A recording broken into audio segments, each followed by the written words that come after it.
Board তো দেখা যাচ্ছে, তাই না?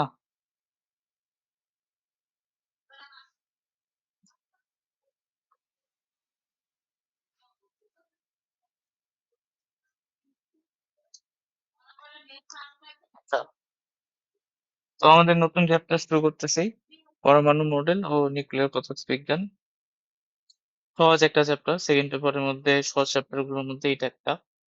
হ্যাঁ, কমপ্লেক্স কিছু নাই। প্রথম গুলা তো খুবই ইজি, 9-10 থেকে পড়ে আসতেছো। আচ্ছা, তাহলে এই অধ্যায়ের মোটামুটি টাইপ এই পাঁচটাই আসছিল। হ্যাঁ, মানে আমরা যদি বোর্ডের রেসপেক্টে চিন্তা করি কিংবা অ্যাডমিশনও এই পাঁচটা টাইপই তুমি দেখতে পারবা। তো প্রথমেই কি আছে এখানে? হাইড্রোজেন পরমাণু কক্ষপথের ব্যাসার্ধ, ইলেকট্রনের রৈখিক বেগ, কণিক শক্তি, ভরবেগ ইত্যাদি বের করতে হয়। তারপরে হাইড্রোজেন পরমাণুর তাপান্তরের ফলে যে শক্তিটা হয় সেটা। তারপরে এইটা টাইপ 3 যেটা তেজস্ক্রিয় পদার্থের অর্ধায়ু গড় আয়ু ক্ষয় সূত্রের যেই সূত্রটা আছে, ক্ষয় সূত্রটা, এটা খুবই ইম্পর্টেন্ট টপিক অ্যাডমিশনেও এবং তোমার ইয়াতেও, বোর্ড পরীক্ষাও।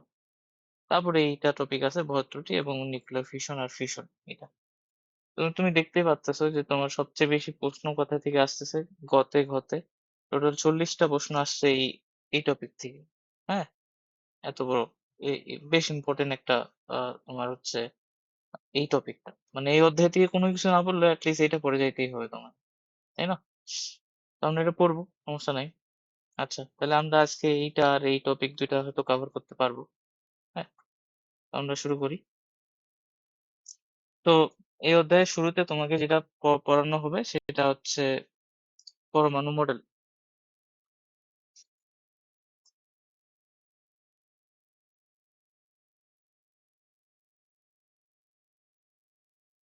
ঠিক আছে? তো আমি বলে দেবো কি পড়তে হবে, আমি এগুলো অবশ্যই পড়াবো না, কারণ হচ্ছে ওগুলো পড়াইলে সময় যাবে অনেক। প্রথমে কি আছে, থমসন মডেলটা তুমি দেখবা।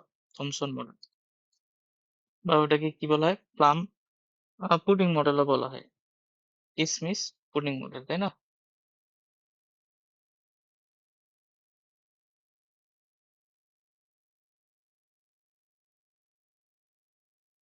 তো এটা তোমাকে অবশ্যই বই থেকে পড়ে নিতে হবে। অর্থাৎ এটা যদি খতে আসে, নিশ্চয় গতে তো তোমার বর্ণনামূলক প্রশ্ন আসবে না ফিজিক্সে। এটা তোমার কিসে আসবে? এটা তোমার আসবে খ নম্বরে, যে থমসনের পুডিং মডেলটা ব্যাখ্যা করো, সুন্দর করে লিখে দিতে হবে। ঠিক আছে? তো এটা কি ছিল, ওটা ওটা এরকম কিছু একটা ছিল, তাই না? যে ওরা চিন্তা করতেছিল যে আমাদের পুডিং যেরকম থাকে আর কি, ধরো এটা যদি পুডিংটা হয়, হ্যাঁ, ওরা বলতেছিল যে এই পুডিংটা হলো আমাদের পজিটিভ চার্জ, আর এই পুডিংটার ভিতরে কিসমিস গুলো যেরকম করে থাকে, ওরকম করে কি আছে, ইলেকট্রন গুলো আছে। মানে পুডিংটার ভিতরে ইলেকট্রন গুলা কিসমিসে যেরকম পুডিং এ যেরকম কিসমিস গুলা থাকে ভাসানো, ওরকম করে ইলেকট্রন গুলো আছে। জাস্ট এটা ওদের আইডিয়া ছিল। তো এরকম একটা আইডিয়া ছিল। তো এটা তোমাকে কি করতে হবে, বই থেকে পড়ে নিতে হবে। এইটাই। এরপরে আমাদের যেটা আছে, মানে যেখান থেকে পড়তে পারো, সেটা হচ্ছে কি, রাদারফোর্ড মডেল।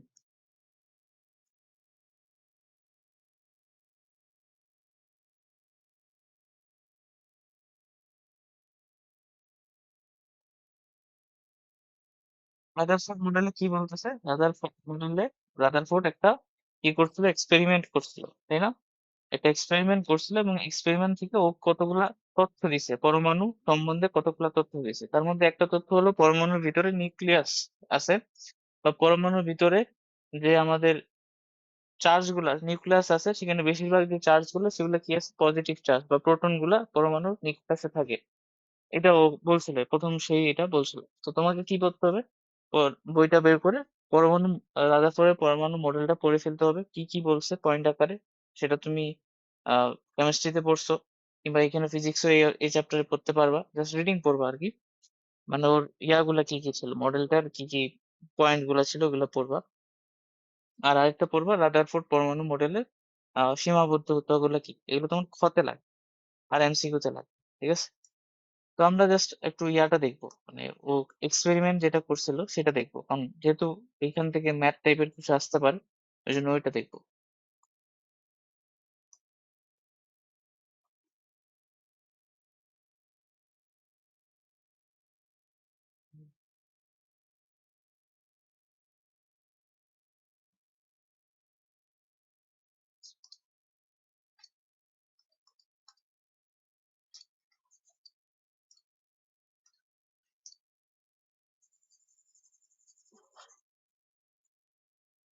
হ্যাঁ। তাহলে ওর এক্সপেরিমেন্টটা আমরা দেখতেছি, রাদারফোর্ডের পরমাণু মডেল দেওয়ার জন্য যে একটা এক্সপেরিমেন্ট করছিল সেটা আমরা দেখতেছি। সেই এক্সপেরিমেন্টটা কি ছিল, একটা এরকম ছিল আর কি, যে ও একটা পর্দা নিছিল, যেটা এরকম চারপাশ থেকে ঘেরা আছে, একটা পাশ দিয়ে কিছু আমি প্রবেশ করাবো আর কি ওই পর্দাতে, ঠিক আছে? এবং এই পর্দাটা কি কিসের ছিল? জিঙ্ক সালফেটের। জিঙ্ক সালফেটের একটা পর্দা। এটা এমন একটা পর্দা যেটা হচ্ছে সংবেদনশীল, মানে কি বলে, সেনসিটিভ একটা পর্দা, যে এখানে যদি কোনো কিছু হিট করে তাহলে আমরা এটা বুঝতে পারবো, দাগ দেখতে পারবো আমরা ওখানে, যে কোথায় কোথায় হিট করছে পর্দাটাতে দেখা যাবে। ওই জন্য জিঙ্ক সালফেট নিছিল। আচ্ছা। তো এবং এইটার ঠিক মাঝখানে ও কি রাখছিল? ও হচ্ছে আহ একটা স্বর্ণের পাত রাখছিল। এটা তো তোমার জানা আছে বোধহয়। একটা স্বর্ণের পাত রাখছিল, ঠিক আছে, এইখানে। এরপর কি করছে ও? এই স্বর্ণের পাতটাকে একটা কণা দ্বারা হিট করছে। সেই কণাটা কি ছিল? দ্বি ধনাত্মক যুক্ত হিলিয়াম কণা। এখন দ্বি ধনাত্মক যুক্ত হিলিয়াম কণাটাকে কাকে বলে? এটা হচ্ছে আলফা কণা। আমরা বলি আলফা কণা। আচ্ছা, এটা পরে আসতেছি। তাহলে এখানে অবশ্যই এটা কোথা থেকে বের হইতে হবে। তো আমরা একটা তেজস্ক্রিয় পদার্থ নিব, বিসমাথ। এটা একটা তেজস্ক্রিয় পদার্থ, যে কিনা আমরা এটা আবার সামনে পড়বো, তেজস্ক্রিয়তা যখন পড়বো তখন পড়বো, যে এই বিসমাথটা কি করে? আলফা কণাকে রেডিয়েট করে। তো এই বিসমাথ থেকে আলফা কণা বের হয়। তার মানে এই বিসমাথ থেকে আলফা কণাটা কোথায় হিট করবে?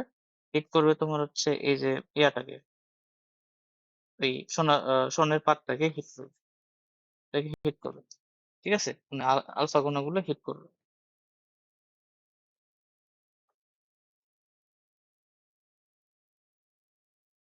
এটা হচ্ছে স্বর্ণের পাত,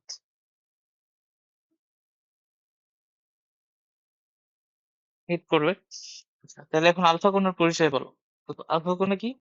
হিলিয়াম কণা থেকে আমরা যদি দুইটা ইলেকট্রন বাইর করে নিয়ে আসি, তাহলে যেই হবে ওটাই হচ্ছে আমাদের আলফা কণা।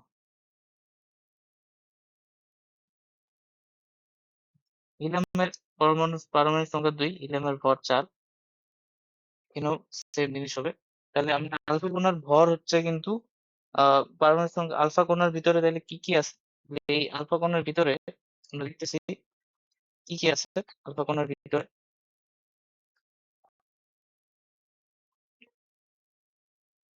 আলফা কণাতে আমরা দেখতেছি দুইটি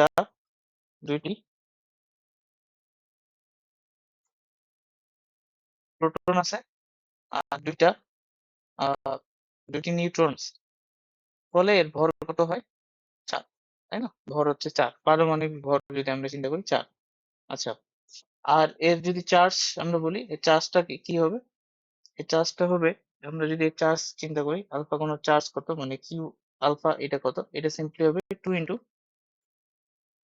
1.602 into 10 inverse 19 coulomb plus charge, তাই না? এটা চার্জ হবে এটা। এখন এই পরীক্ষাটা করে কি কি লাভ হয়েছে? এই পরীক্ষাটা করে আলফা কণা যখন এখানে গেছে, ও কি কি লক্ষ্য করছে? তুমি এটা জানো যে যখন এখানে হিট করছে তখন দেখা গেছে বেশিরভাগ আলফা কণা কি হয়েছে, এই এটা ভেদ করে চলে গেছে আর কি, মানে একদম সোজাসুজি পার হয়ে গেছে, ঠিক আছে? আর কিছু কণা হয়েছে কি, যে এরকম করে বিক্ষেপ হয়েছে। বেশিরভাগ কণা পার হয়ে চলে গেছে, আর কিছু কণা আছে এভাবে বিক্ষেপ হয়েছে। আর কিছু কণা আছে যারা কি করছে, আবার ফেরত আসছে উল্টা দিকে।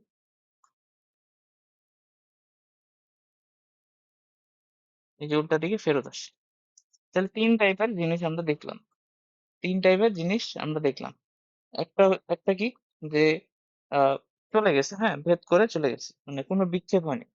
বেশিরভাগ যেটা হয়েছে, যে বেশিরভাগ কোণা কি হয়েছে, বেশিরভাগ কি হয়েছে, আহ বেশিরভাগের বিক্ষেপ হয়নি। বিক্ষেপ হয়নি মানে সোজাসুজি চলে গেছে। তারপর হচ্ছে কিছু আছে, মানে অল্প সংখ্যক, হ্যাঁ, কিছু পরিমাণ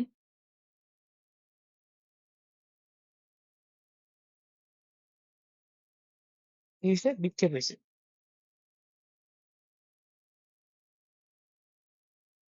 কিছু পরিমাণ বিক্ষিপ্ত হয়। আর 3 নম্বরে কি হয়েছে, যে আরো কিছু, মানে আরো কিছু পরিমাণ, মানে আরো কিছু অল্প কিছু সংখ্যক, মানে আরো কিছু পরিমাণ, বা আমরা বলবো যে খুবই কম সংখ্যক, এটা লিখি যে খুবই কম, খুবই কম কণা পুরোপুরি ফিরে আসছে আর কি, ফেরত আসছে। এটা দেখলাম, এই ইয়াগুলো দেখতে পাইছে। এতে কি সিদ্ধান্ত নিছে, এতেও বলছে যে বেশিরভাগ যেহেতু বিক্ষেপ হয়নি, তার মানে পরমাণুর বেশিরভাগ স্থান ফাঁকা। আর আর কি কিছু পরিমাণ বিক্ষিপ্ত হয়েছে। এগুলো কেন বিক্ষিপ্ত হয়েছে এটার ব্যাখ্যা সে বললো যে এরকম, যে যেহেতু আলফা কণাটা হচ্ছে ধনাত্মক যুক্ত, ধনাত্মক চার্জ যুক্ত একটা কণা, ধনাত্মক চার্জ, তাহলে বিক্ষেপ নিশ্চয় হয়েছে ওখানে ঋণাত্মক চার্জ ছিল সেগুলো দ্বারা। কারণ ঋণাত্মক চার্জই এই বিক্ষেপটা করাইতে পারে, মানে ওই ঋণাত্মক চার্জের জন্য এই বিক্ষেপণটা হয়েছে। আর খুবই কম পরিমাণ ফেরত আসছে। এই ফেরত আসার কারণ হলো ওই যে মাঝখানে নিশ্চয়ই কোনো একটা অন্য পজিটিভ চার্জ আছে, সেটা না হলে তো এটা পুরোপুরি ফেরত আসছে না, মানে পজিটিভ চার্জ ধরে বিকশিত হয়ে ফেরত আসে। এইসব সিদ্ধান্ত দিল। এই সিদ্ধান্ত দিয়ে ও বললো যে পরমাণুর কেন্দ্রে সম্পূর্ণ ভরটা পুঞ্জীভূত থাকে, কেন্দ্রে প্রোটন চার্জ চার্জ যুক্ত, মানে ধনাত্মক চার্জ যুক্ত প্রোটন আছে। আর কি বলছে, আর ইলেকট্রন হচ্ছে ইয়া চারপাশে ঘুরতেছে, এরকম টাইপের কিছু বলছে। তো এই হচ্ছে কথাবার্তা। তো আমরা যদি একটু ইয়াগুলা দেখি, কোণগুলা একটু চিন্তা করি, এক্ষেত্রে বিক্ষেপ কোণ, হ্যাঁ, থিটা, এক্ষেত্রে হচ্ছে 180 ডিগ্রি। আর যেগুলো বিক্ষিপ্ত হয়েছে ওদের ক্ষেত্রে বিক্ষেপ কোণটা কি হবে, ওদের ক্ষেত্রে বিক্ষেপ কোণটা হবে 0 থেকে থিটা 180 ডিগ্রির মধ্যে। আর এদের ক্ষেত্রে বিক্ষেপ কোণটা একদম 0 ডিগ্রি, তাই না? এইটা আর কি, এইটা মোটামুটি বলা যায়। আচ্ছা, এখন আমাদের একটা, তোমাদের দেখবা যে তোমরা যদি বড় হও, তাহলে তোমাদেরকে একটা ফর্মুলা পড়াবে, রাদারফোর্ড স্ক্যাটারিং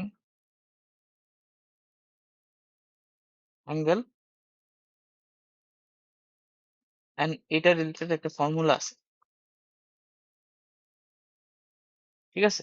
তো রাদারফোর্ড স্ক্যাটারিং অ্যাঙ্গেল মানে ওই যে স্ক্যাটারিং কথাটার অর্থ হলো বিক্ষেপ, হ্যাঁ, ওই বিক্ষেপ কোণ, এবং বিক্ষেপ কোণ রিলেটেড একটা ফর্মুলা আছে, যে আমি যদি n সংখ্যক আলফা কণা নিউক্লিয়াসে হিট করি, তাহলে, হ্যাঁ, তাহলে হচ্ছে ওইগুলা কত অ্যাঙ্গেলে স্ক্যাটার করবে। আর ওই ফর্মুলা থেকে একটা রেজাল্ট পাওয়া যায়। রেজাল্টটা কি বলে, যে আমি যদি n সংখ্যক কণা, হ্যাঁ, করি, কি বলে, ওই শূন্যের পাতে হিট করি, তাহলে কত সংখ্যক কণা, মানে ধরো থিটা কোণে বিক্ষেপ হবে, ওই ভ্যালুটা আমরা পাইতে পারি। এবং ওটার সূত্রটা হলো কিছুটা এরকম আর কি। আমার সূত্রটা এক্স্যাক্টলি মনে নাই, আমি একটু তোমাকে দেখানোর চেষ্টা করি। কই গেল? হ্যাঁ, এই যে,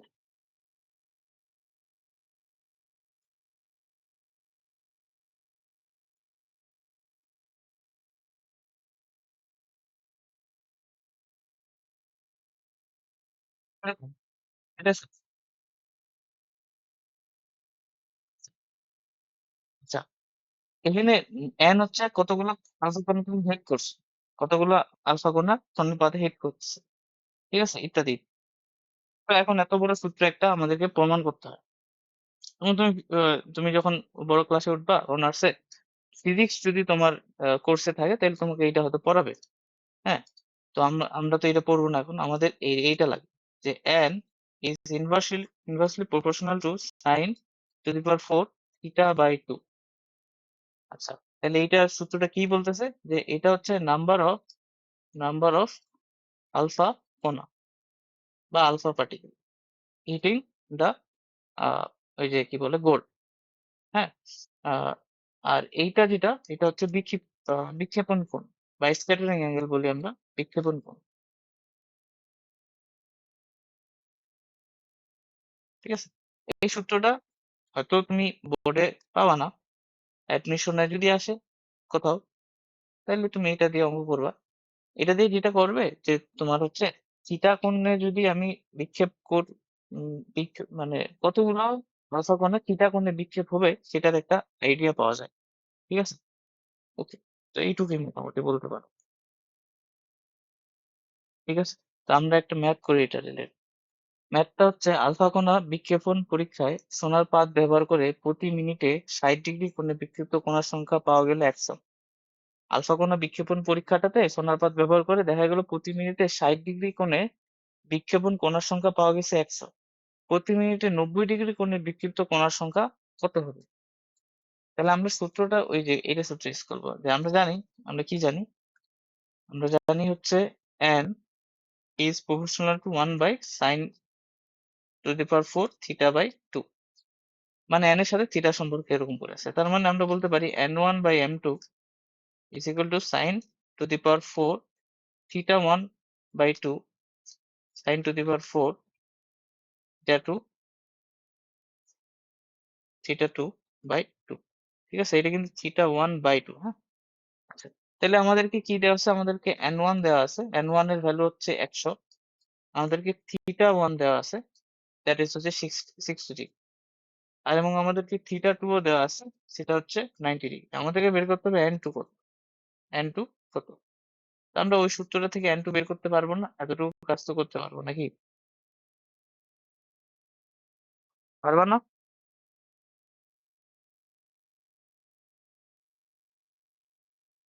ঠিক।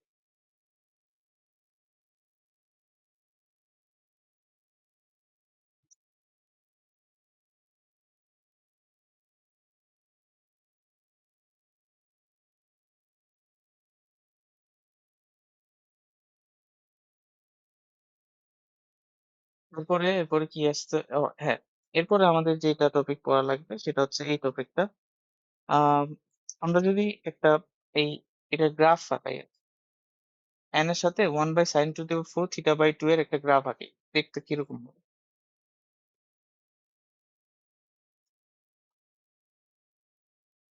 এ- এটা আমরা এইখানে আঁকাই। হ্যাঁ, এইখানে আঁকাই। দেখো, আমরা যদি এই পাশে n কে রাখি আর এই পাশে থিটা স্ক্যাটারিং অ্যাঙ্গেল কে রাখি, বিক্ষেপণ কোণকে রাখি, তাহলে এটা হবে এরকম করে দেখতে। আমরা যদি এটা চিন্তা করি, হ্যাঁ, এটা যদি চিন্তা করি, তাহলে এটা 0 ডিগ্রি, তাই না?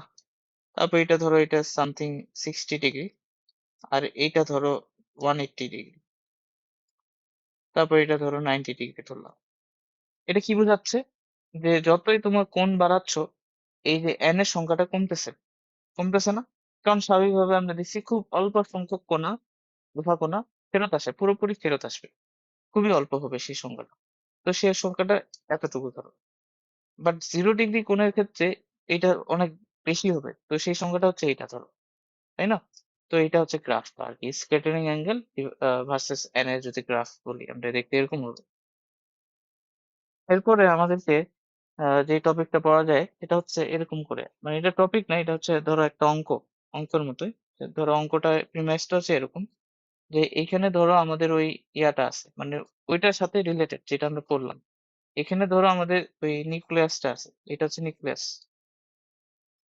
মানে নিউক্লিয়াস আর কি, আহ স্বর্ণের পাতে নিউক্লিয়াসটা ধরো। ঠিক আছে, স্বর্ণের পাতে নিউক্লিয়াস। তো এরপরে আমরা কি করব, এই স্বর্ণের পাতের নিউক্লিয়াসকে আমরা একটা কি আলফা কণা দ্বারা হিট করব, এরকম করে আর কি ধরো। আহ, এরকম ধরো, একদম পুরা ওর বরাবর, মানে কি বলে নিউক্লিয়াস বরাবর হিট করবো আর কি। এইখানে ধরো আমাদের ইয়াটা আছে, আলফা কোণটা আছে, আলফা কোণটা আছে, এটা যাচ্ছে আর কি। তো দেখো, আমাদের, তুমি যদি একটু খেয়াল করো যে এইটা কি পজিটিভ চার্জ, এটাও কি পজিটিভ চার্জ। আমি এটা একটা বেগে একে হিট করতে চাচ্ছি, এটাকে একটা বেগ দিছি, ইনিশিয়াল একটা বেগ দিব, ঠিক আছে, এটা ভি ইনিশিয়াল, আমি একটা বেগ দিব এটাকে।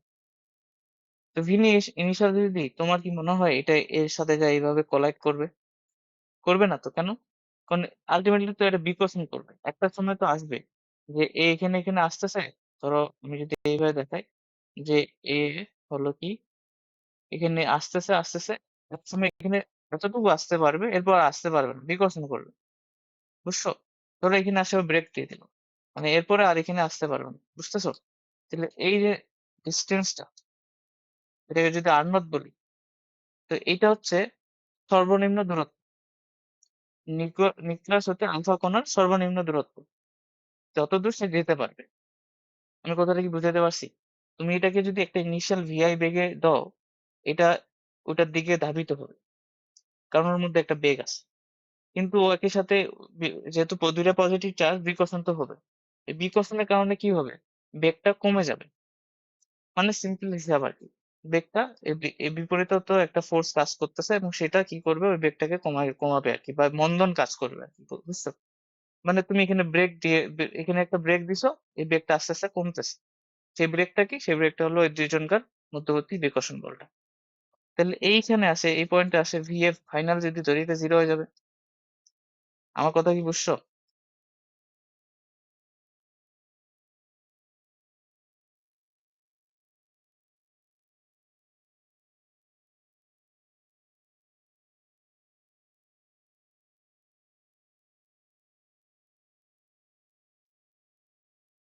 তাহলে আমাদের উদ্দেশ্য কি? আমাদের উদ্দেশ্য হলো সর্বনিম্ন এই দূরত্বটা বের করা। কিভাবে বের করবো বলো?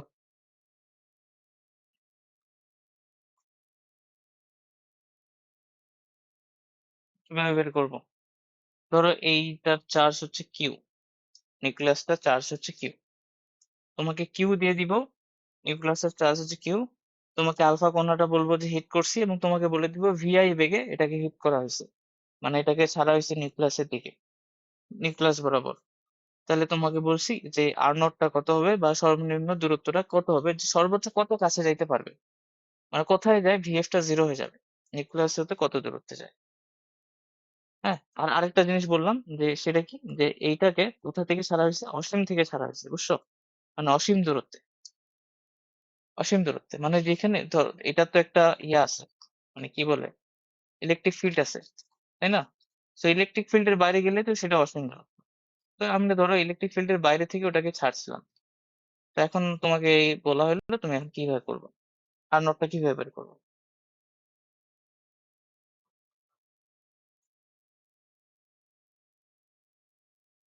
ঠিক আছে, তাহলে আমরা একটু দেখি। ধরো এইটা হচ্ছে এ পয়েন্ট, এটা হচ্ছে বি পয়েন্ট, বুঝছো? এটা এ পয়েন্ট, এটা বি পয়েন্ট। আমরা আর এ ধরি এটাকে, ধরো সরি, আর এ ধরি, এবং এই আর এটা ধরো অসীমে, আর এটা কি অসীমে, আর আরবিটা ধরো এইটা আরবি, হলো? এখন দেখো, আমরা এটা অঙ্ক কিভাবে করব? আমরা এটা অঙ্ক সিম্পলি যেটা করে করব, শক্তি সংরক্ষণশীলতা।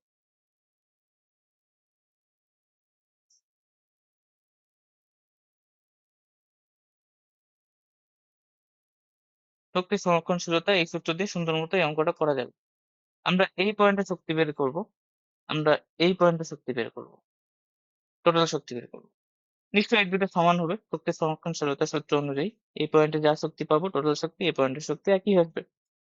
এইখান থেকে এই আমাদের ইয়াটা বের হয়ে যাবে আর কি, আর নটটা বের হয়ে যাবে। দেখো আরবি কোনটা? আরবি কিন্তু এই যে আর নটটাই, এটাই কিন্তু আরবি। আর নট মানে এই আরবিটা সর্বনিম্ন দূরত্বটা, বুঝছো? আর এটা তো অসীমে বলছি। তাহলে দেখো তো, আমরা এই পয়েন্টে যদি শক্তি হিসাব করি ই এ, আর বি পয়েন্টের শক্তি হবে ইবি। এ পয়েন্টের শক্তি কিভাবে মেজার করব? এ পয়েন্টে আলফা কণাটার গতি শক্তি থাকবে, এ পয়েন্টে আলফা কণার স্থিতি শক্তি থাকবে, বা কি বলো এটাকে, হ্যাঁ, এই স্থিতিশক্তি। তাহলে আমরা এ পয়েন্টে এই আলফা কোণাটার কে এ বের করব, এই এ পয়েন্টে আলফা কোণাটার পোটেনশিয়াল এনার্জি বের করব। তারপর বি পয়েন্টে আলফা কোণাটার কাইনেটিক এনার্জি বের করব, বি পয়েন্টে আলফা কোণাটার পোটেনশিয়াল এনার্জি বের করব। ব্যাস, এটা করলে হয়ে যাচ্ছে। তো দেখো, তুমি আমাকে সিম্পল হিসাব বলো তো, যে এই যে এখানে যে বেগটা আছে, অসীমে যে বেগটা আছে ভি ইনিশিয়ালটা, এখানে যায় শূন্য হয়ে যাচ্ছে। তাহলে এই পুরা বেগটা আসলে এই শক্তিটা গেল কই? বুঝছো? এই শক্তিটা আসলে কিসের সমান হবে বলো তো? এই যে আর নট দূরত্বে এটা বিভব শক্তি সমান হবে না? বুঝছো? যে এই পুরা শক্তিটা মানে হাফ এম ভি আই স্কোয়ারটা, এটা সিম্পলি আর নট দূরত্বে এর বিভব শক্তি সমান হবে। এটা হচ্ছে কাহিনী। হাফ এম ভি স্কোয়ারটা পুরোটা এর বিভব শক্তিতে পরিণত হয়ে যাবে। তো আমাদেরকে ওটাই করবো। যাই হোক, আমরা দেখো করি। প্রথমে এই পয়েন্টে আমরা যদি বেগ বের করি, হাফ এম, এই যে আলফা কোণের ভর নিবা অবশ্যই, তাই না? আলফা কোণের ভর M alpha P I square যোগ পোটেনশিয়াল এনার্জি বের করি। পোটেনশিয়াল এনার্জি বের করার সূত্রটা কি মনে আছে? Potential energy Q, Q into V, Q V না, এই যে Q V 1/4 pi epsilon nought Q into Q by R. এইটা পোটেনশিয়াল এনার্জি কিভাবে বের করে, মানে বিভবের সাথে আমি কিউ গুণ করে দিলে তো পাই যাচ্ছি এনার্জি। তো বিভব কি হবে? এটার বিভব কি হবে? K Q R, K Q by R. So এটার সাথে কিউ গুণ করে দাও। তো ওইটাই করছি। এটা তো সিম্পলি কি কে। তো এটা যদি কঠিন লাগে আমি কে ইউজ করি।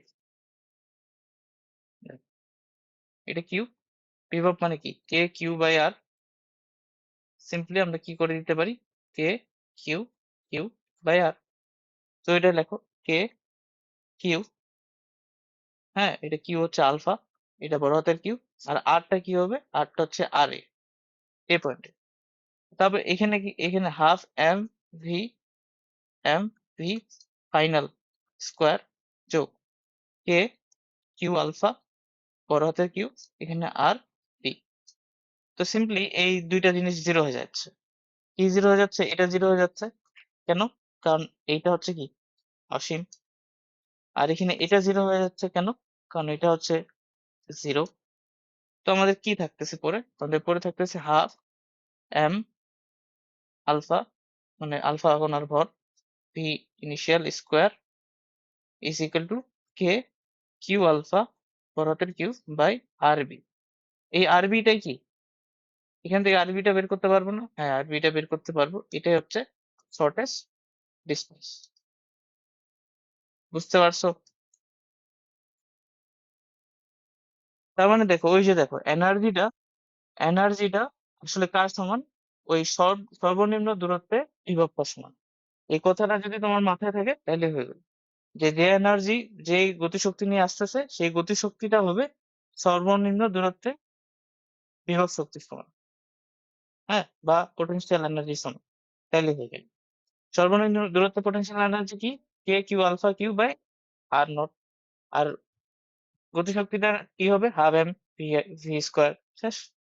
তাহলে এত কিছু এখন মনে রাখার দরকার নেই, এই যে ছোট্ট জিনিসটা যেটা বললাম এটাই মনে রাখতে হবে। তাহলে আমরা এখন এটা অঙ্ক করে ফেলি। বলছে ফোর, হ্যাঁ ইলেকট্রোভোল্ট হবে আর কি, হ্যাঁ 4 মেগা ইলেকট্রোভোল্ট শক্তি সম্পন্ন একটি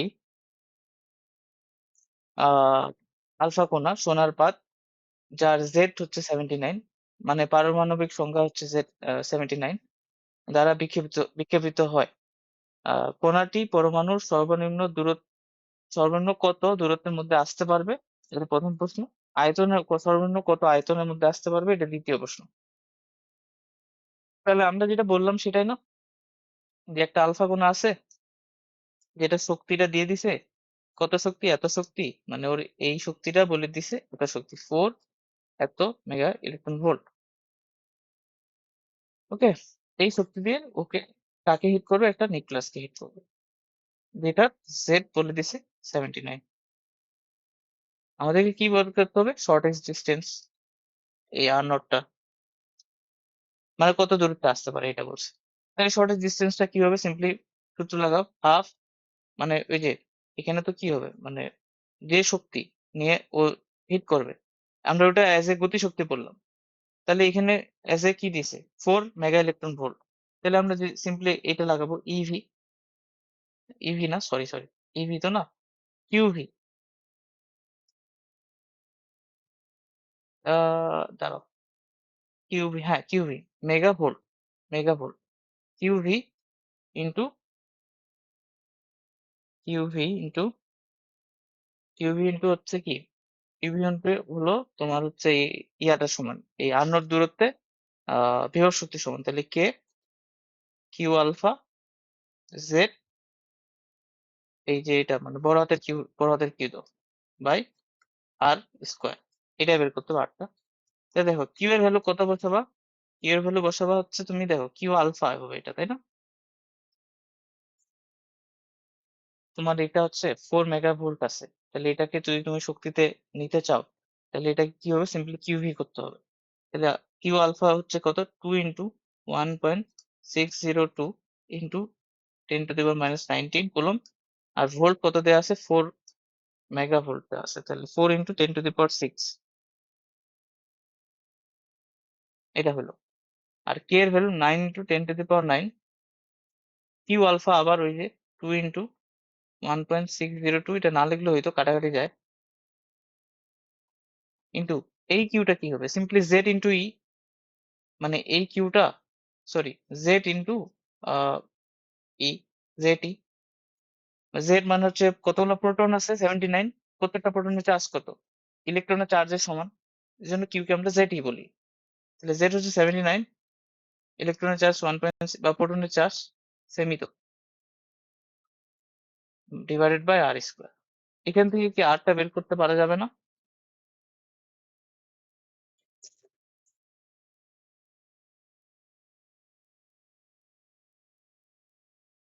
হবে?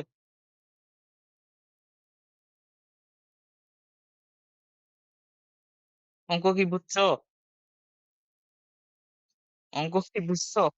হ্যাঁ, নাকি বুঝোনি? বলো তো।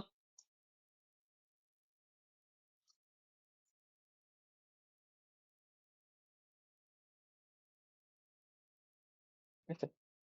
আচ্ছা, বুঝলে তো ভালোই। দেখো বুঝলে আমাকে বলো, না বুঝলে, সরি, না বুঝলে আমাকে বলো। যদি না বুঝতে পারো তো অবশ্যই বলবা। আচ্ছা, এরপরের প্রশ্নটা কি? আয়তনের সর্বনিম্ন আয়তনের মধ্যে দেখো, সর্বনিম্ন দূরত্বটা বের করে ফেলছো, তাহলে আয়তনটা বের করা যাবে না?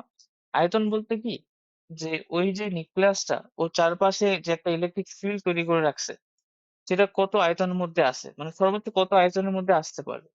তো সিম্পলি সেটা হবে এটা, যে সর্বনিম্ন দূরত্বটা যদি আননোট হয়, আননোট বের করে ফেলছি, তাহলে সর্বনিম্ন যে আয়তনটা হবে ভি, সর্বনিম্ন আয়তন যত ধরো মানে ভি, এটা হবে simply 4/3 pi are not cube, মানে এই আয়তনের মধ্যে আসতে পারবে, মানে আয়তনটা হবে এই যে এটা, বুঝছো? এটা হচ্ছে সর্বনিম্ন আয়তন। আশা করি বুঝতে পারছো।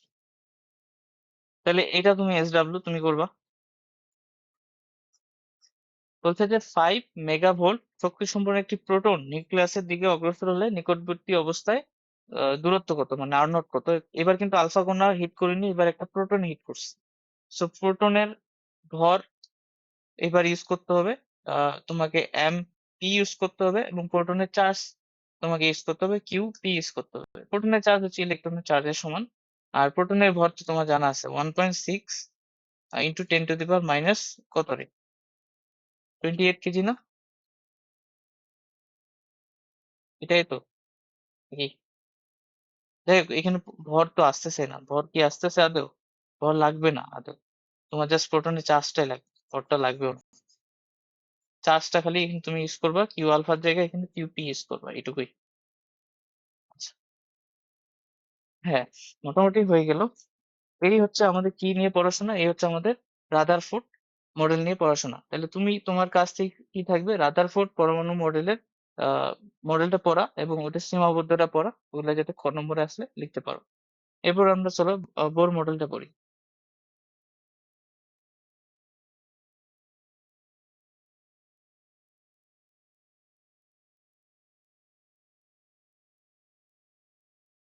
আচ্ছা, বোর মডেল, বোর মডেলের আমরা তিনটা স্বীকার্য দেখি, তাই না? তিনটা স্বীকার্য, বোর মডেলে তিনটা স্বীকার্য ছিল। আর রাদারফোর্ড মডেলের একটা সীমাবদ্ধতা আমার যেটা মনে আছে সেটা হচ্ছে ম্যাক্সওয়েলের তত্ত্ব। ম্যাক্সওয়েল বলতেছিল যে একটা যদি ঘূর্ণায়মান চার্জ থাকে, তাহলে সে একটা চার্জ যদি একটা ঘূর্ণায়মান চার্জ যদি আরেকটা চার্জকে কেন্দ্র করে ঘুরে, তাহলে ওই যে ঘূর্ণায়মান চার্জটা একসময় যায় ওই কেন্দ্রে পতিত হবে আর কি, যাকে কেন্দ্র করে ঘুরতেছে। মানে ম্যাক্সওয়েল বলতেছিল যে ও ক্রমাগত শক্তি, মানে এরকম ছিল যে এটা যদি কেন্দ্র হয়, ম্যাক্সওয়েল বলতেছিল যে এটা যদি কেন্দ্র হয় এবং এটাকে কেন্দ্র করে ধরো একটা ইলেকট্রন যদি ঘুরে, তাহলে একসময় ও শক্তি হারাইতে হারাইতে এরকম করে করে কেন্দ্রে পতিত হবে। এটাই ম্যাক্সওয়েলের তত্ত্বটা, এরকম টাইপের কিছু ছিল। তো বোর তখন, সরি, রাদারফোর্ড তখন এইটার ব্যাখ্যা দিতে পারেনি যে আচ্ছা তাহলে কেন হচ্ছে না, ইলেকট্রন গুলো তো এক নির্দিষ্ট কক্ষপথে তো ঘুরতেছে, এটা তো বললাম সৌরজগতের মডেলের মতো আর কি বলছিল, তাই না? তাহলে এইটা কোন কি বোর মডেল তখন সেটার ব্যাখ্যাটা দিয়েছিল, তাই না? বোর কি বলতেছিল, বোরের প্রথম স্বীকার্য, এটা তিনটা স্বীকার্য আছে তাই তো? প্রথম স্বীকার্যটা কি বোর মডেলে? প্রথম স্বীকার্য হচ্ছে শক্তি স্তর ভিত্তিক আহ স্বীকার্য বলতে পারো, হ্যাঁ, শক্তি স্তর ভিত্তিক। আমরা যদি আহ না, রাদারফোর্ড 1911 সালে তার মডেলটা প্রকাশ করে, আর 1913 সালে বোর প্রকাশ করে। আমার আসলে জানা নাই স্টুডেন্ট ছিল কিনা, না স্টুডেন্ট তো থাকে না, দুজন আলাদাভাবে কাজ করছিল হয়তো। আহ, জানি না সঠিকটা। প্রথম কক্ষপথ, আমার এটা মনে আছে যে 1911 সালে Bohr model, sorry, Rutherford model আবিষ্কার হয়েছে। 1912 সালে টাইটানিক ডুবে গেছে, 1913 সালে বোর মডেল আবিষ্কার হয়েছে, এরকম করে আর কি। আচ্ছা, প্রথম স্বীকার্য কি, প্রথম স্বীকার্যটা কি শক্তি স্তর ভিত্তিক?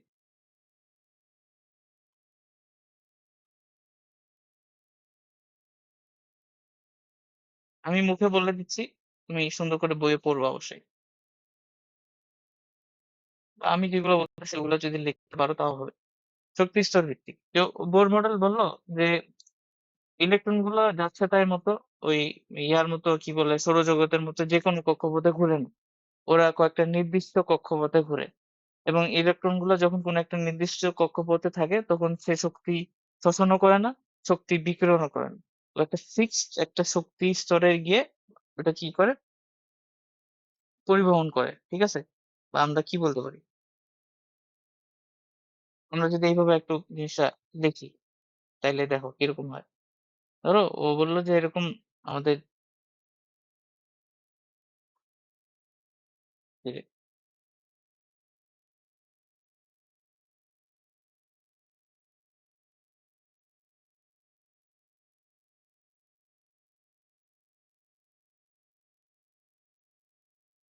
এটা ধরো আমাদের নিউক্লিয়াস, এটা প্রথম শক্তি স্তর, এটা দ্বিতীয় শক্তি স্তর, ঠিক আছে? আচ্ছা, তো প্রথম শক্তি স্তরের একটা শক্তি ধরো E1, দ্বিতীয় শক্তি স্তরের শক্তি ধরো E2। হুম, তো বোর বলতেছিল যখন কোন একটা ইলেকট্রন, ধরো এটা একটা ইলেকট্রন, কোন একটা কক্ষপথে করে ঘূর্ণমান থাকে, তখন ও একটা নির্দিষ্ট শক্তি নিয়ে ঘুরে। এ যখন ধর প্রথম কক্ষপথে আছে তখন সে E1 শক্তি নিয়ে এর চারপাশে ঘুরবে, নিউক্লিয়াসের চারপাশে ঘুরবে, এবং এই সময় সে শক্তি শোষণও করবে না, সে শক্তি বিকিরণও করবে না। ফলে আর যেহেতু শক্তি শোষণও করবে না, শক্তি বিকিরণও করবে না, তাহলে সে ওই কক্ষপথে থাকবে আনটিল বাইরে থেকে কোনো কিছু একটা প্রভাবক না আসে। ধরো বাইরে থেকে তুমি আলো ফেলোনি, কোনো কিছু করোনি, মানে ওর যদি সুযোগ না দাও শক্তি শোষণ বা বিকিরণ করার, ও সেটা করবে না, ঠিক আছে? এটা আর কি। এই এই শক্তি স্তর গুলোকে কি বলা হয়? এগুলোকে বলা হয় অনুমোদিত শক্তি স্তর, তাই না? এগুলোর একটা সার্টেন ফিক্সড ভ্যালু আছে, এবং এগুলো আরেকটা জিনিস, এগুলো হচ্ছে কোয়ান্টাইজড। কোয়ান্টাইজড মানে কি? কোয়ান্টাইজ মানে হলো এগুলো হচ্ছে উম কি বলে? কোয়ান্টাইজ মানে কিভাবে বলবো? উম ধরো এগুলোর হচ্ছে কি বলে? ফিক্সড একটা ভ্যালু আছে। মানে এগুলো যেকোনো ভ্যালু দিতে পারে না। ধরো E1 এর একটা ফিক্সড ভ্যালু আছে যে প্রথম কক্ষপথে হলে এটাই শক্তি থাকতে হবে। দ্বিতীয় কক্ষপথে হলে এটাই শক্তি থাকতে হবে। এই কথাটা বললে বোধহয় আমি ৩ বার বললাম তখন দিয়ে। তো যাই হোক এটা বোধহয় বুঝা গেছে। তো মেইনলি যে তোমার এই যে E1, E2, E3 dot dot dot En এগুলো সব আলাদা হবে। তাহলে আমি কি বললাম? যে কোন একটা কক্ষপথে যখন ইলেকট্রনটা ঘুরবে তখন সে শক্তি শোষণও করবে না, তখন সে বিকিরণ করবে না। তার মানে তার গতিশক্তিও ফিক্স থাকবে এবং তার কি বলে বিভব শক্তিও ফিক্স থাকবে কোন একটা কক্ষপথে থাকাকালীন ইলেকট্রন। ঠিক আছে?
আচ্ছা, শক্তি যদি ফিক্স থাকে শক্তি যদি ফিক্স থাকে তার মানে কোন একটা কক্ষপথে ধরো প্রথম কক্ষপথে ইলেকট্রন গুলো যারা আছে এরা সবাই একটা নির্দিষ্ট বেগে ঘুরবে। এরা সবাই একটা নির্দিষ্ট বেগে ঘুরবে। এদের বেগ বৃদ্ধি হবে না, বেগ হ্রাস হবে না। যেহেতু শক্তি ফিক্স থাকবে, তাহলে হচ্ছে শক্তি যেহেতু ফিক্স থাকবে, গতিশক্তিও ফিক্স থাকবে। কারণ শক্তি মানে কি? গতিশক্তি প্লাস বিভব শক্তি। গতিশক্তি ফিক্সড হবে। গতিশক্তি যদি ফিক্সড হয়, তাহলে বেগের হ্রাস বৃদ্ধি কি হবে? হবে না।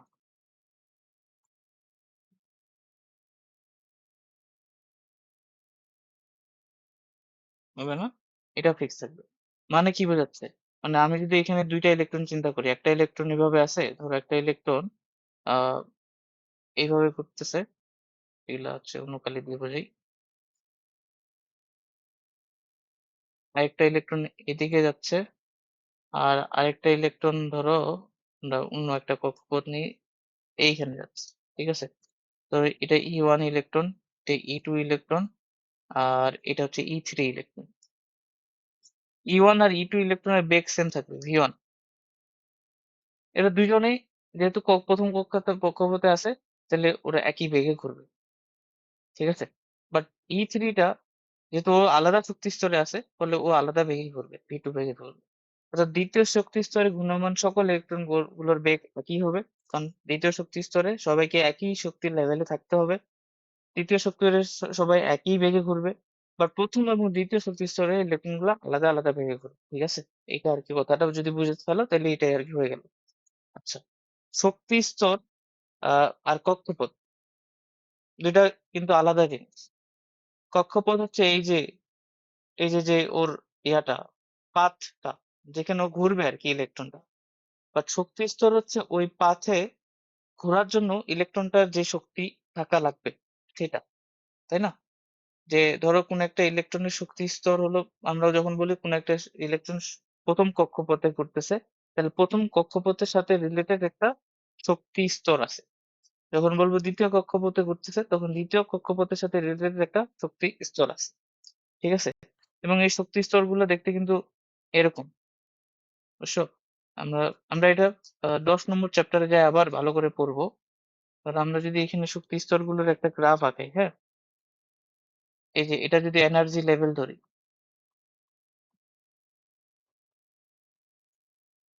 তুমি দেখবা তুমি এরকম কিছু জিনিস দেখতে পারবা।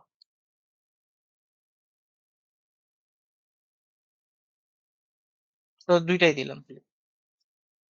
এইটা হচ্ছে ধরো E1, এটা হচ্ছে ধরো E2, মানে এতটুকু যে অঞ্চলটা আছে এনার্জি লেভেল, ধরো এদিকে তুমি প্রেস করবে, সেটা হচ্ছে E1 শক্তি স্তর।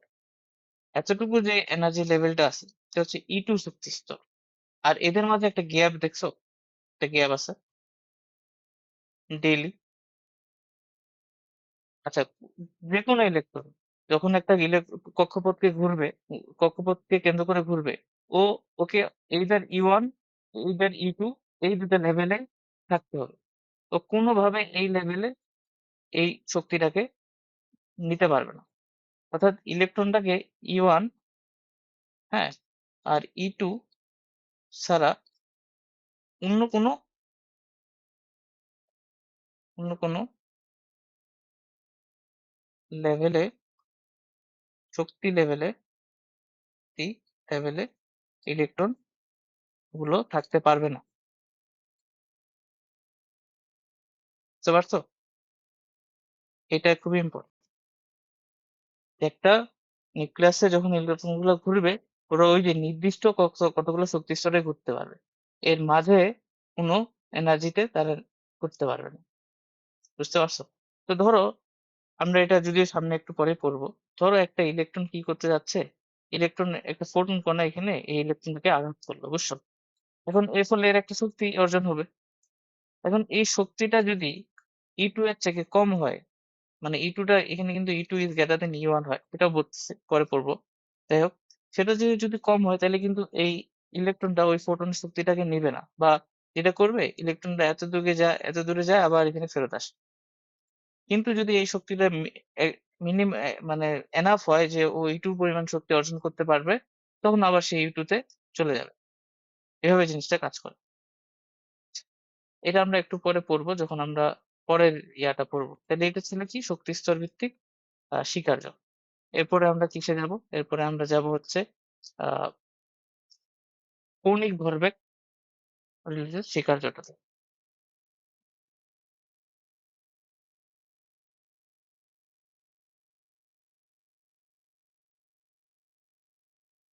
কৌণিক ভরবেগ বলে এটা, কৌণিক ভরবেগই তো বলে। ওটাই তো বলে কৌণিক ভরবেগ আহ রিলেটেড স্বীকার্য আর কি। ধরো সুন্দর করে আর একটা নাম আছে, তিনটা স্বীকার্য। এখানে বোর কোন একটা ইলেকট্রন কৌণিক ভরবেগ সম্পর্কে একটা আমাদেরকে আইডিয়া দিছিল, তাই না? এটা আইডিয়া দিছিল, সেটা কিরকম আইডিয়া ছিল? ধরো আমরা যদি এটাকে আরেকবার নিয়ে আসি,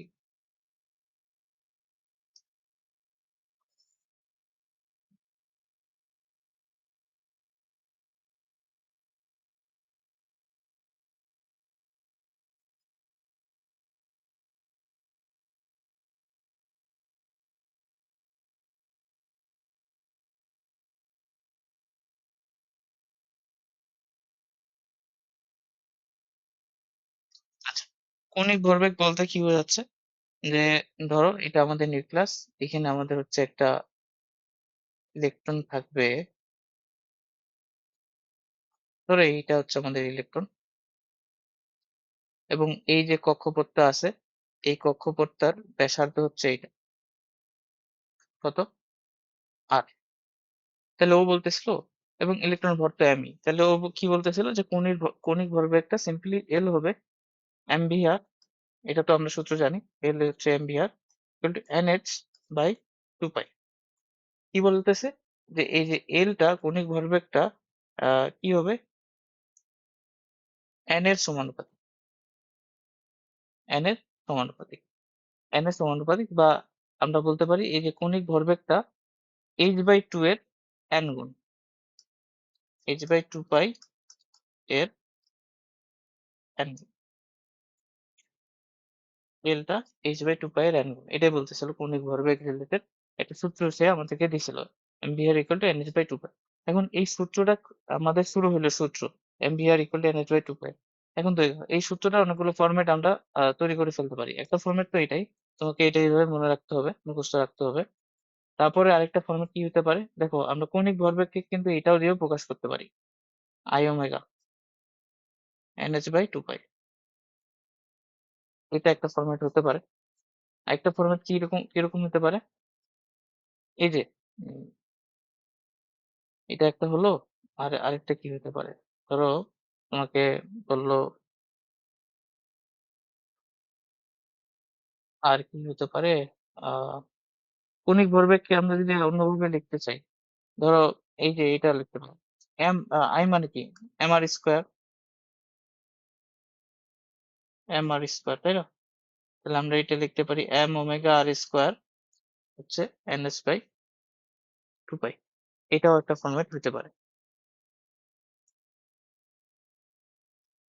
এই তো, এগুলো সবগুলো যাতে তোমার মাথায় থাকে, আই, ওমেগা, এইসব আর কি।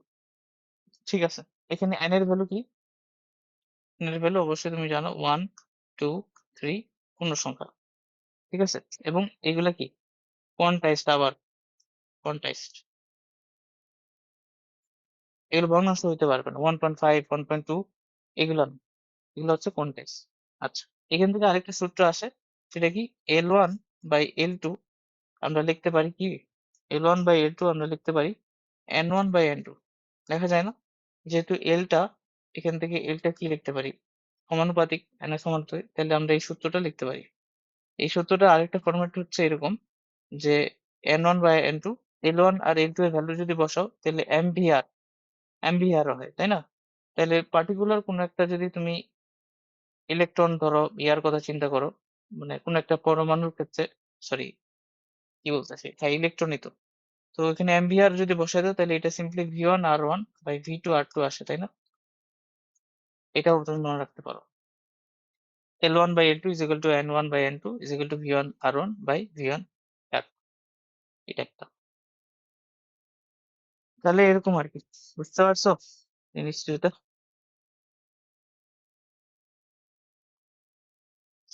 হুম, আচ্ছা, তাহলে একটা অঙ্ক করি বোধহয় এখানে। হ্যাঁ, এটা অঙ্ক করা যায়। একটা হাইড্রোজেন পরমাণুর মধ্যে একটি ইলেকট্রন তৃতীয় কক্ষপথে ভ্রমণশীল হয়, তাহলে এর কৌণিক ভরবেগ কত হবে? সহজ একটা প্রশ্ন। আমাদের তৃতীয় কক্ষপথ, এর ভ্যালু যখন 3, তখন কি চাইছে, কৌণিক ভরবেগ এল, সিম্পলি এটা কি NH/2 পাই, বসাই দাও, এন এর ভ্যালু 3 বসাবা, এইচ এর ভ্যালু 6.626, 10⁻34/2 পাই, এটা। এখন বলো এটার ইউনিটটা কি, কৌণিক ভরবেগের ইউনিটটা কি?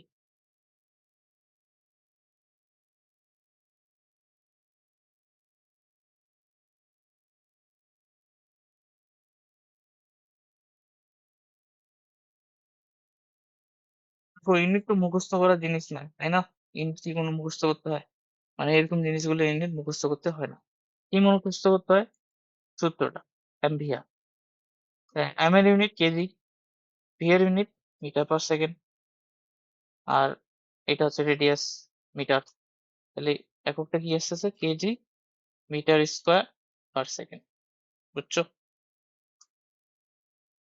এরপর এটা আমরা যদি করতে চাই, an electron of mass এত KG is revolving around a nucleus in a circular path of radius, এটা calculate the angular velocity of the electron।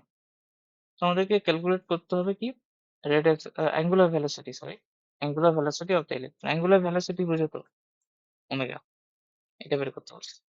কি দেওয়া আছে আমাদেরকে দেখো, ইলেকট্রনের ভর দেওয়া আছে, এটা না না দিলেও হতো।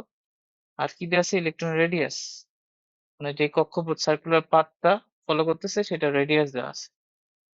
তো এখন আমরা কি বের করতে পারবো এই ইয়াটা, ওমেগাটা?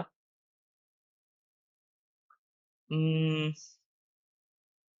হয়তো পারবো। হ্যাঁ, আমরা বের করি, তাই না? বের করে ফেলি। কিভাবে বের করব? ওমেগা চাইছে, তাহলে আর দেওয়া আছে, এম দেওয়া আছে। তো ওমেগা রিলেট করে কিসের সাথে? যখন একটা ইলেকট্রন রিভলভ করার কথা বলছে, তাহলে ওমেগা রিলেট করতেছে ওই যে কৌণিক ভরবেগটার সাথে। তাহলে একটু আগে তো আমরা পড়লাম, দেখি এম ওমেগা আর স্কোয়ারটা কিসের সমান হবে, NH/2 পাই এর সমান হবে। ঠিক আছে? হ্যাঁ, ঠিক আছে, NH/2 পাই সমান। তো আমাদের এখানে হ্যাঁ, তো আমাদের এখানে কি দেওয়া আছে? আমাদের এখানে মোটামুটি সবই দেওয়া আছে। এই যে এখান থেকে আমাদেরকে ওমেগাটা বের করতে হবে আর কি। সো সিম্পলি হবে NH by 2 pi ME R square. তো এখন কথা হলো এখানে n এর ভ্যালু বসাবো কত? n এর ভ্যালু কত বসাবো? তো এইটা কিন্তু যে রেডিয়াসটা দেওয়া আছে ওটা n এর ভ্যালু 1, মানে প্রথম কক্ষপথের রেডিয়াসটা দেওয়া আছে n এর ভ্যালু 1। ঠিক আছে, প্রথম কক্ষপথের রেডিয়াসটা আমাদের কাছে দিছে। এই অঙ্কটা অন্য অ্যাপ্রোচে করা যায়, আমরা একটু পরে পড়বো।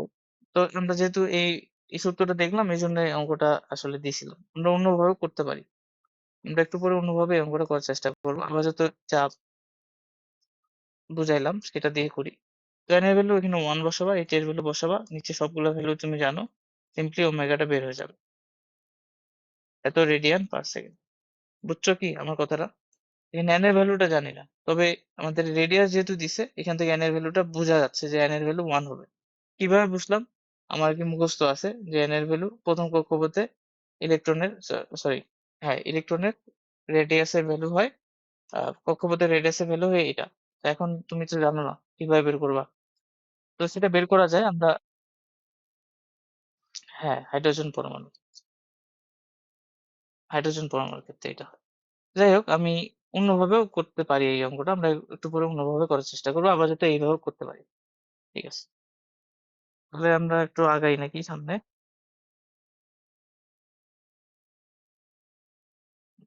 তাহলে আমরা একটু আগাই, সেটা হচ্ছে পরেরটা হচ্ছে,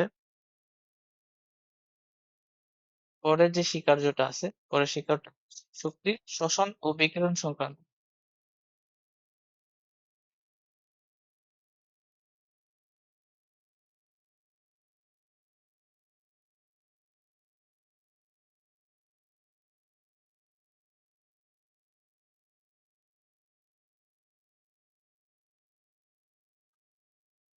দেখো, এটা আমি সহজ ভাবে বলবো, বেশি কিছু নাই এখানে।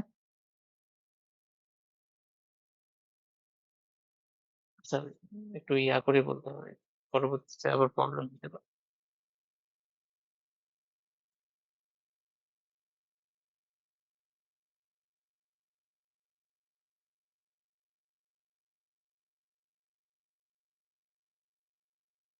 এটা ধরো আমাদের নিউক্লিয়াস,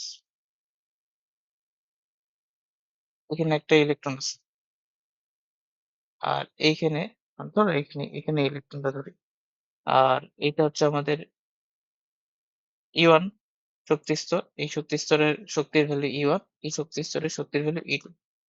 এবং তুমি জানো, জানো কিনা, E2 is greater than E1 হয়। হাই লেভেলের শক্তি স্তরগুলো যত উপরে যাবা শক্তি ভ্যালুটা বাড়বে, শক্তিটা বাড়বে। এবং এটা আমরা দেখতেও পারবো, আমরা যখন শক্তির ভ্যালুটা বের করবো কোনো একটা কক্ষপথের ইলেকট্রনের শক্তি বের করবো, তখন দেখবা যে ওই সূত্র থেকেও দেখতে পারি যে কক্ষপথ সংখ্যা যত বাড়বে শক্তি স্তরটাও তত বাড়বে, মানে শক্তির লেভেলটাও তত বাড়বে। যত উপরে যাবে তত শক্তি স্তরটা বা শক্তির লেভেলটা বাড়বে আর কি ইলেকট্রনের জন্য। মানে উপরের শক্তি স্তরে, সরি, উপরের কক্ষপথে শক্তি স্তরটা বেশি বা শক্তির লেভেলটা বড়। ঠিক আছে? আচ্ছা, তো এখন কি হবে? এখন আমরা যেটা করব, শক্তি শোষণ আর বিকিরণ সংক্রান্ত যেটা বলতেছি, আমরা বলে ফেলছি যে কোনো একটা পার্টিকুলার কক্ষপথে ইলেকট্রন কোনো শক্তি শোষণ বিকিরণ করবেন। কিন্তু যদি আমরা কি করি, একটা ফোটন দ্বারা এখানে একে আঘাত করি, তাহলে কি হবে? ফোটন দ্বারা আঘাত করার ফলে এই ইলেকট্রনটা এখানে শক্তি শোষণ করবে। তো ফোটনের শক্তি হচ্ছে আমরা জানি এইচএফ দ্বারা প্রকাশ করতে পারি।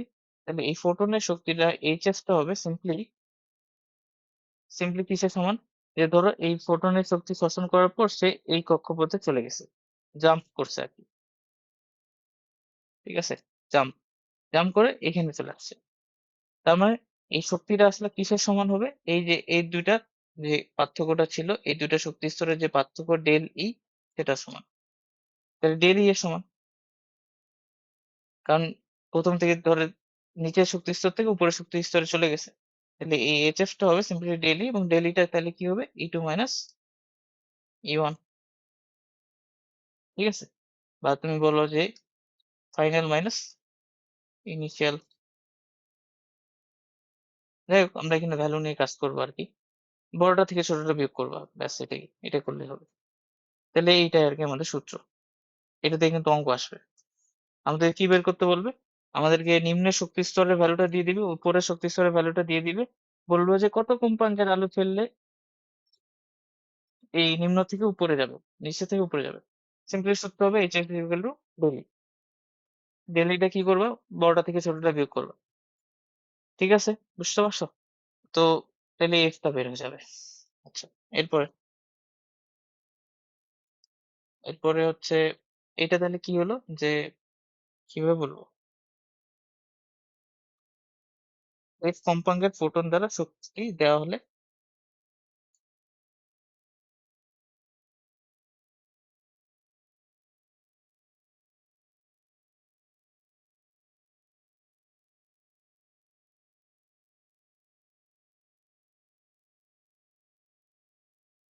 কি হবে, সিম্পলি এই যে এই জিনিসটা হবে।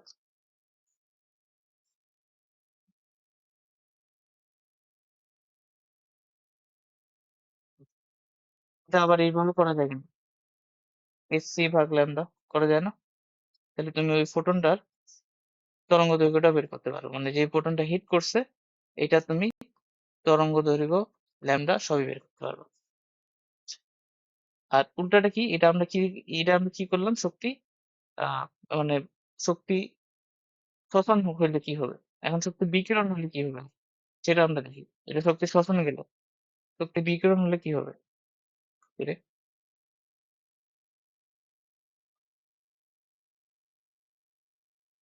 দুইটা চলে আসছে না?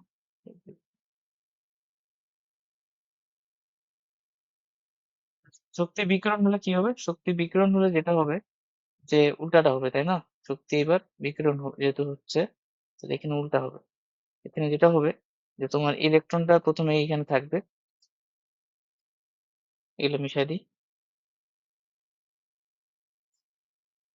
তোমার ইলেকট্রনটা এখানে থাকবে, তোমার ইলেকট্রনটা কোনো কারণে শক্তিটা হারায় ফেলছে, হারায় ফেললে সে জাম্প করবে নিচের শক্তি স্তরে, এবং এখান থেকে একটা কি ফোটন বাইর হবে। এবার শক্তি বিকিরণ করা মানে একটা ফোটন বাইর হওয়া, এই যে পরিমাণ। তাহলে এটাও সিম্পলি কি হবে, এখানে ফোটনের সিম্পল আগের সূত্রটাই, জাস্ট এখানে আমরা কি করব, এফ কম্পাঙ্কের এখানে শক্তি লিখছি, এখানে কম্পাঙ্কের ফোটন, এফ কম্পাঙ্কের শক্তি দেওয়া হলে, আর এখানে এফ কম্পাঙ্কের শক্তি কি হবে, বিকিরণ হলে, শক্তি দেওয়া হলে এখানে হবে বিকিরণ হবে। কি? বিকিরণ। ঠিক আছে, এটা করলে হয়ে যাচ্ছে। তাহলে একই জিনিস, সব কিন্তু একই, যে যদি তোমার উপরের শক্তি স্তর থেকে নিচের শক্তি স্তরে আসে তাহলে সে শক্তি বিকিরণ করবে। স্বাভাবিকভাবে উপরে থেকে নিচে আসতে গেলে তাকে শক্তি কমাইতে হবে, তাই না? নিচের শক্তি স্তরের নিচের শক্তি, মানে নিচের কক্ষপথের শক্তি কম, তাহলে বিকিরণ করে আসতে হবে। এই বিকিরণটা সে কিভাবে করবে, অ্যাজ এ ফোটন কণা হিসেবে শক্তিটাকে বিকিরণ করবে, এবং সেই ফোটন কণাটার কম্পাঙ্ক বা তরঙ্গ দৈর্ঘ্যটা কিভাবে বের করবো, ডেল ই ইকুয়াল টু হবে এইচ এস। আর আগেরটাতে কি ছিল, যে নিচে থেকে উপরে যাচ্ছিল, তাহলে বাইরে থেকে ফোটন কণা থেকে একটা শক্তি শোষণ করতে হবে, সেই শোষণকৃত শক্তি হবে ডেল ই, এবং সেটা হবে কিসের সমান, এইচ এফ এর সমান। বুঝতে পারছি? সিম্পল হিসাব। বুঝতে পারছো কিনা বলো তো?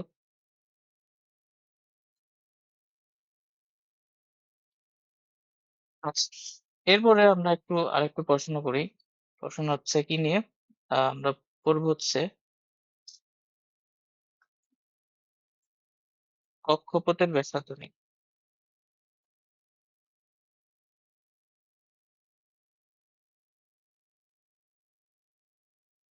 কক্ষপথের ব্যাসার্ধ, হ্যাঁ, তাহলে এটা কিভাবে বের করবো, কোন একটা ইলেকট্রনের যে কক্ষপথে আছে সেই কক্ষপথের ব্যাসার্ধটা কিভাবে বের করা যেতে পারে? তাহলে দেখো সূত্রটা এইভাবে প্রতিপাদন আমরা করতে পারি। প্রতিপাদনটা কিভাবে করব, ধরো আমাদের এখানে একটা ইলেকট্রন আছে, এই ইলেকট্রনটা ঘুরবে, ধরো একটা বেগ নিয়ে ঘুরবে, সেই বেগটা হচ্ছে এইটা, পি এন বেগ নিয়ে ঘুরবে।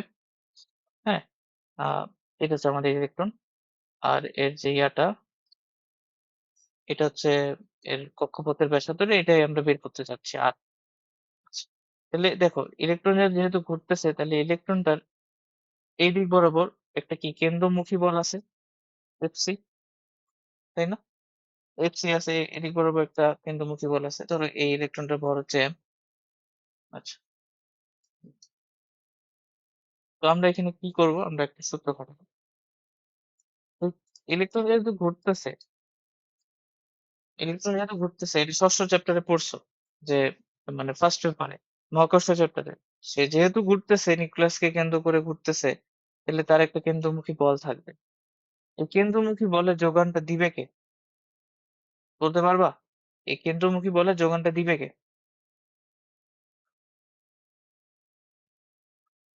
বুঝনি? যেহেতু কেন্দ্র করে ঘুরতেছে, এই কেন্দ্রমুখী বলের যোগান, ধরো পৃথিবী সূর্যের চারপাশে ঘুরতেছে, কেন্দ্রমুখী বলের যোগানটা কে দিচ্ছে? মহাকর্ষ বল। তো ইলেকট্রন নিউক্লিয়াসকে চারপাশে ঘিরে ঘুরতেছে, তাহলে এর জন্য একে ইয়ার দিবে কে? এই যে কেন্দ্রমুখী বলের যোগান দিবে কে? কোনোটা কিছু তো থাকতে হবে। কি হবে বলো? মাথায় আসতেছে না? এটা প্লাস চার্জ, এটা মাইনাস চার্জ।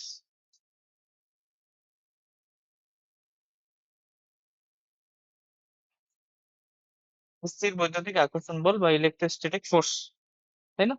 তো আচ্ছা, কেন্দ্রমুখী বলটা কিভাবে বের করে? কেন্দ্রমুখী বলের সূত্রটা হচ্ছে এম ভি, ধরো V N square divided by R. সূত্র এটা, M V square by R, কেন্দ্রমুখী বলের সূত্র। দেখুন, একটা বস্তু যদি কেন্দ্র করে আর ব্যাসার্ধে কেন্দ্র করে ভি বেগে ঘুরে, কেন্দ্রমুখী বল হবে M V square by R. আর কুলম্ব বলটা এখানে কিভাবে বের করবো? সিম্পলি ধরো এটা জেড, ধরো এটা জেড, পারমাণবিক বিশিষ্ট নিউক্লিয়াস, তাহলে এটা কুলম্ব বলটা হবে কে। আমরা কে না, আমরা এখানে ইউজ করবো হচ্ছে কি, 1/4 pi epsilon, 1/4 pi epsilon nought ইলেকট্রনের charge, that is E, into এই নিউক্লিয়াসের চার্জ। এই নিউক্লিয়াসের চার্জটা কি হবে? জেপি, তাই না? যে জেড, প্রোটন আছে কয়টা? জেড সংখ্যক। প্রত্যেকটা চার্জ কত? ই পরিমাণ, তাহলে জেড ই হচ্ছে এর চার্জ, আর ওর চার্জ হচ্ছে ই, ডিভাইডেড বাই দূরত্ব আর স্কোয়ার। এটা বোধহয় বুঝা গেছে। তো এখান থেকে কিছু জিনিস কাটাকাটি যায়। কি কি কাটাকাটি যায়? এই আর কাটে দিলাম। হুম। আর তো কিছু কাটে দিতে পারতেছি না। তো এখান থেকে আমরা কি করব? আচ্ছা, তাহলে আরেকবার লিখি, M V N square Z E square 4 pi epsilon naught. এখান থেকে অবশ্য বেগের ইয়াটাও বের করা যায়। আচ্ছা, বেগের সময় আমরা ওটা বের করবো আপাতত, যেহেতু ইয়াটা বের করতেছি, এম ভি এন স্কোয়ার। তো ভি মানে কি? আমরা একটু আগে পড়লাম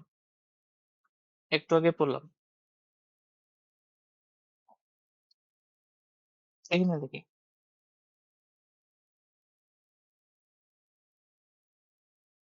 NH/2 পাই, তাই না? তাহলে আমরা ভি ইকুয়াল কি লিখতে পারি? NH/2m 2 পাই m, এটা আমরা লিখতে পারি। এখন ওইটা বসাই দাও এখানে, তাহলে এখানে কি হবে? N square H square divided by 4 pi square M square R square, তাই না? জেড ই স্কোয়ার, এখানে একটা আর আছে, 4 পাই এপসাইলন নট আর।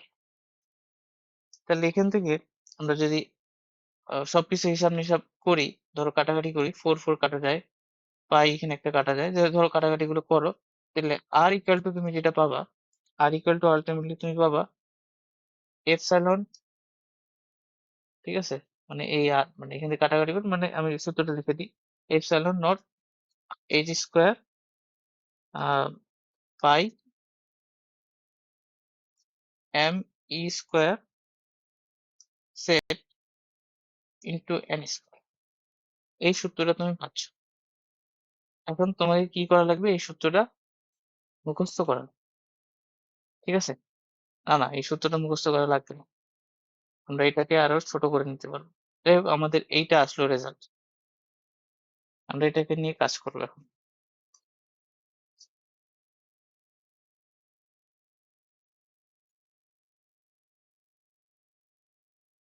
এটা আসলো, তাই তো? তাহলে দেখো, আমরা এটাকে আরেকটু কাজ করি। দেখো, এপসাইলন নট এটা একটা ধ্রুবক, এইচ স্কোয়ার এটা একটা ধ্রুবক, পাই এটা একটা ধ্রুবক, এম এটাও একটা ধ্রুবক, ইলেকট্রন ই স্কোয়ার এটাও ধ্রুবক, এন স্কোয়ার এটা ধ্রুবক না, কক্ষপথ চেঞ্জ হতে পারে, জেড এটাও ধ্রুবক না, জেড মানে ভর সংখ্যা, পারমাণবিক সংখ্যা, এটাও চেঞ্জ হতে পারে, আলাদা আলাদা পরমাণু হতে পারে, তাই না? তো আমরা এইটার যদি আমরা এতটুকু একটা ভ্যালুটা বের করতে পারি তাহলে তো কাজ শেষ। তো এই ভ্যালুটা কত হয়, এই ভ্যালুটা কত হয়, তুমি যদি এই ভ্যালুটা বের করো তাহলে এই ভ্যালুটা পাবা এরকম। তুমি জাস্ট ক্যালকুলেটর বের করতে পারো, epsilon naught H pi M, ইলেকট্রনের ভর, ইলেকট্রনের চার্জ দিয়ে দাও, তাহলে তুমি দেখবা এই ভ্যালুটা আসছে পয়েন্ট 0.53।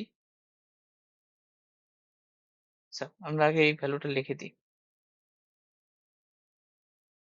এই ভ্যালুটা আসবে তোমার কত, 0.53 ইন্টু 10⁻10 মিটার, বা এটাকে আমরা লিখতে পারি 0.53 অ্যাংস্ট্রম।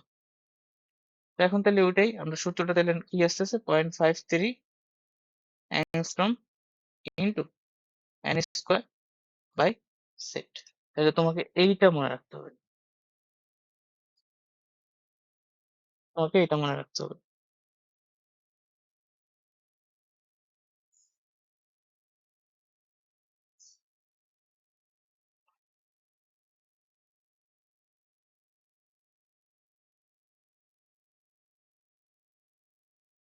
এটা শুধু মনে রাখবা তাহলে হয়ে গেল, ঠিক আছে?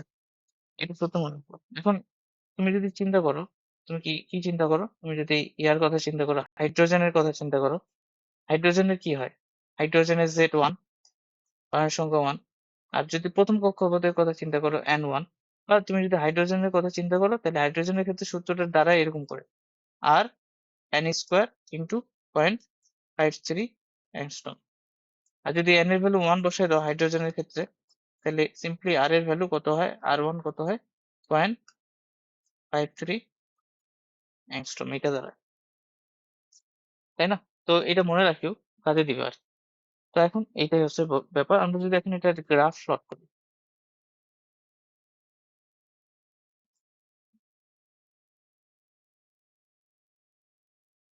যদি গ্রাফ প্লট করি তাহলে দেখতে কিরকম হবে, কিসের গ্রাফ, আমরা গ্রাফ প্লট করতে যাচ্ছি। উপরে দিকে হচ্ছে আর, ঠিক আছে, আর এন দিলাম আর, আর এখানে দিব হচ্ছে এন, নাম্বার অফ কক্ষপথ। এটা যদি গ্রাফ আঁকি, আরে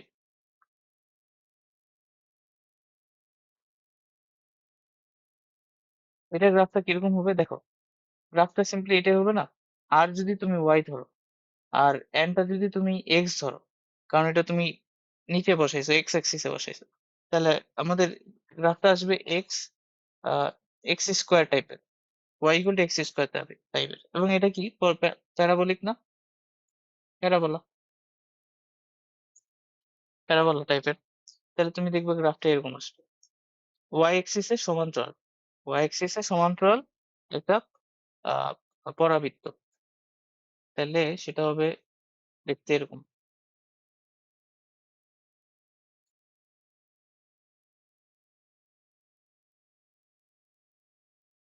ঠিক আছে, এরকম।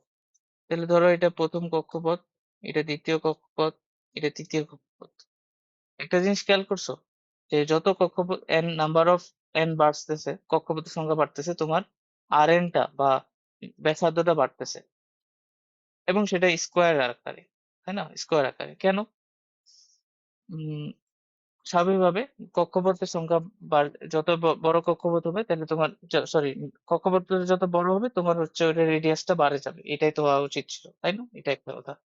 আরেকটা গ্রাফ যদি আমরা প্লট করি, সেটা গ্রাফটা হচ্ছে এরকম, ধরো একসাথে করাই,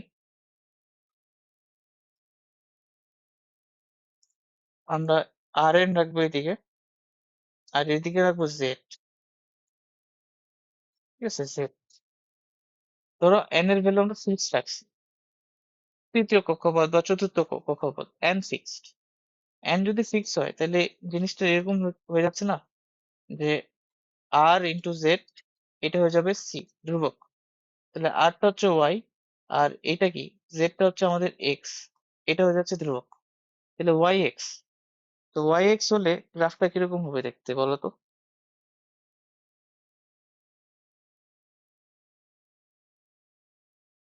বা এক্স ওয়াই চিন্তা করো, এক্স ওয়াই কি, এটাকে আয়তকার একটা ইয়া না, না অধিবৃত্তের আয়তকার অধিবৃত্ত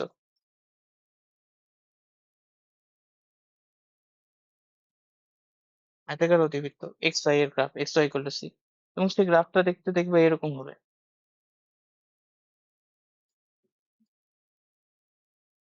এরকম। যে ধরো এটা হচ্ছে জেড ইকুয়াল টু 1, এটা জেড ইকুয়াল টু 2, এটা জেড ইকুয়াল টু 3।